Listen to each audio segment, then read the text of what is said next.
Hi viewers, ಇವತ್ತು ನಾವು ತುಂಬ ಸರಳವಾಗಿ ಹೀರೆಕಾಯಿ ಪಲ್ಯ ಮಾಡೋದು ಹೇಗೆ ಅಂತ ನೋಡೋಣ. ಇದು ಟಿಫನ್ ಬಾಕ್ಸ್ ರೆಸಿಪಿ ಕೂಡ ಹೌದು. ನಾನಿಲ್ಲಿ ಒಂದು ಬಾಣಲೆನ ಇಟ್ಬಿಟ್ಟು ಒಂದು 3 ಸ್ಪೂನು ಎಣ್ಣೆನ ಹಾಕಿ ಒಂದು ಅರ್ಧ ಟೀ ಸ್ಪೂನು ಸಾಸಿವೆ, ಒಂದು ಅರ್ಧ ಟೀ ಸ್ಪೂನು ಜೀರಿಗೆನ ಹಾಕ್ಕೊಳ್ತಾ ಇದ್ದೀನಿ. ಹಾಗೆ ಒಂದು ಈರುಳ್ಳಿನ ನಾನು ಹೆಚ್ಚಿ ಇಟ್ಕೊಂಡಿದ್ದೀನಿ. ಹಾಗೆ ಒಂದು 3 ಹೀರೆಕಾಯಿನ ಈ ಶೇಪಲ್ಲಿ ಹೆಚ್ಚಿ ಇಟ್ಕೊಂಡಿದ್ದೀನಿ. ಈರುಳ್ಳಿನ ಹಾಕಿಬಿಟ್ಟು ಈರುಳ್ಳಿ ಸ್ವಲ್ಪ ಫ್ರೈ ಆಗ್ತಾ ಇದ್ದ ಹಾಗೆ ನಾನಿಲ್ಲಿ ಸ್ವಲ್ಪ ಹಸಿಮೆಣ್ಸಿನ್ಕಾಯಿ ಪೇಸ್ಟನ್ನು ಹಾಕ್ತಾಯಿದ್ದೀನಿ. ನೀವು ಬೇಕಾದರೆ ಹಸಿಮೆಣ್ಸಿನ್ಕಾಯಿನ ಹೆಚ್ಚಿಬಿಟ್ಟು ಕೂಡ ಹಾಕ್ಕೋಬೋದು. ಅದನ್ನು ಸ್ವಲ್ಪ ಫ್ರೈ ಮಾಡಿಕೊಂಡು ಹೆಚ್ಚಿ ಇಟ್ಟಿರೋವಂಥ ಈ ಹೀರೆಕಾಯಿ ಹೋಳನ್ನು ಹಾಕ್ಕೊಳ್ಳೋಣ.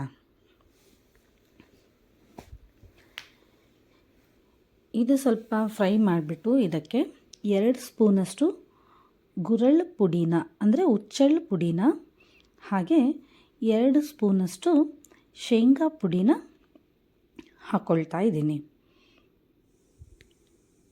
ಹಾಗೆ ಅರ್ಧ ಟೀ ಸ್ಪೂನು ಅರಿಶಿಣ, ಹಾಗೆ ಒಂದು ಅರ್ಧ ಟೀ ಸ್ಪೂನಷ್ಟು ಅಚ್ಚ ಖಾರದ ಪುಡಿನ ಹಾಕಿ ಇದನ್ನು ಒಂದು ಸಾರಿ ಸ್ವಲ್ಪ ಚೆನ್ನಾಗಿ ಮಿಕ್ಸ್ ಮಾಡ್ಕೊಳ್ಳೋಣ. ಇದು ಮಿಕ್ಸ್ ಆಗ್ತಾ ಇದ್ದ ಹಾಗೆ ಒಂದು ಅರ್ಧ ಬಟ್ಲಷ್ಟು ನೀರನ್ನು ನಾನು ಹಾಕ್ಕೊಂಡಿದ್ದೀನಿ. ಇದನ್ನೆಲ್ಲ ಚೆನ್ನಾಗಿ ಮಿಕ್ಸ್ ಮಾಡಿಬಿಟ್ಟು ಇದಕ್ಕೆ ಈಗ ರುಚಿಗೆ ತಕ್ಕಷ್ಟು ಉಪ್ಪನ್ನು ಹಾಕ್ಕೊಳ್ಳೋಣ.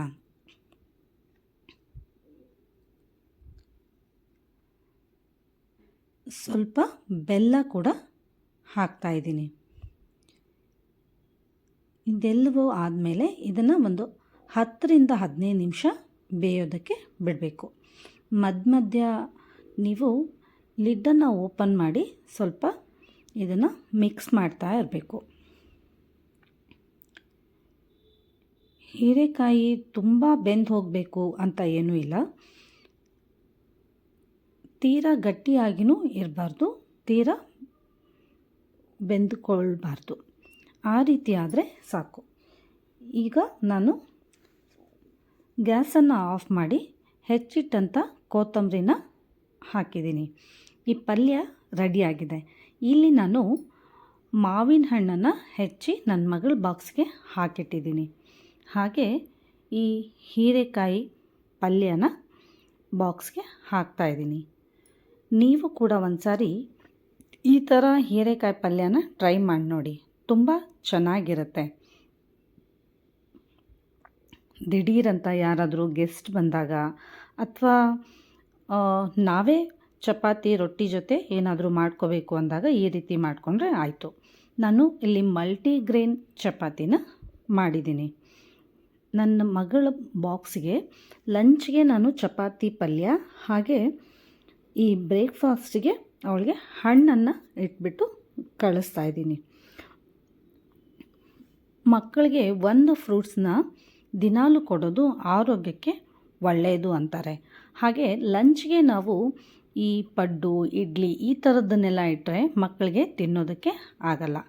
ಆ ಕಾರಣಕ್ಕೆ ಈ ರೀತಿ ಚಪಾತಿ, ರೋಟಿ ಅಥವಾ ಯಾವುದಾದ್ರೂ ರೈಸನ್ನು ಮಾಡಿಕೊಟ್ರೆ ಮಕ್ಕಳು ಖುಷಿಯಿಂದ ತಿಂತಾರೆ.